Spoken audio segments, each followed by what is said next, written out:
Sige sir. Driving position mo sir. Kaya atong i-on lang sakyan. Okay, so i-on. Sir, sige, i-on ang unit sir. Diri lang mo.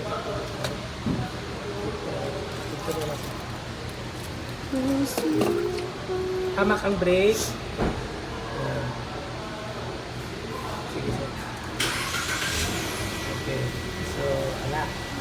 Sir, ang first na ko, muna napa ko dire, kay gusto na ko para makita ni mo ni dire, para ako pod.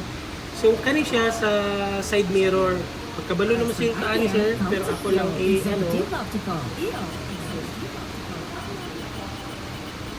muna sa atong side mirror, sir. Pag right, pag i-press na nato kato dito ang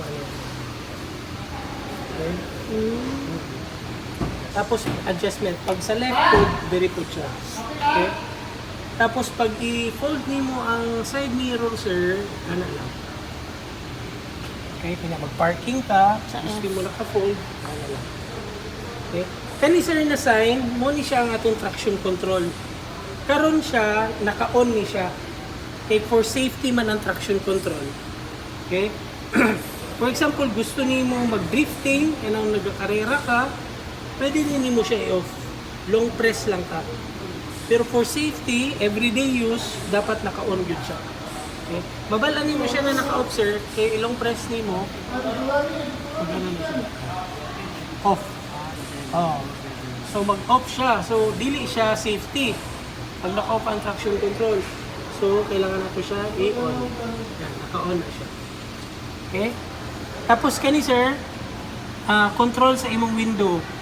Okay? Left, right. Tapos kani pag-lock sa mga door. Unlock. So naka-central locking ni siya.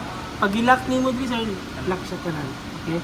Tapos karon sir, ma'am, since bago pa ni na-install inyong ato sa ni siyang i-lock code para dili masaka kanaog imong window. Okay, kinahanglan mainitan sa ni siya, ugma na lang sa udto baba or i-unlock ni siya para mupilit yung maayo imong Okay?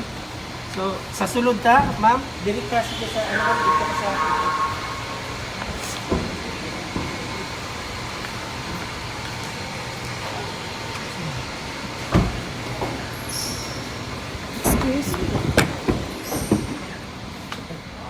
Ay, ang bag. Kami lay gunit ani ma'am. Hindi na nagtunod. Ubus na.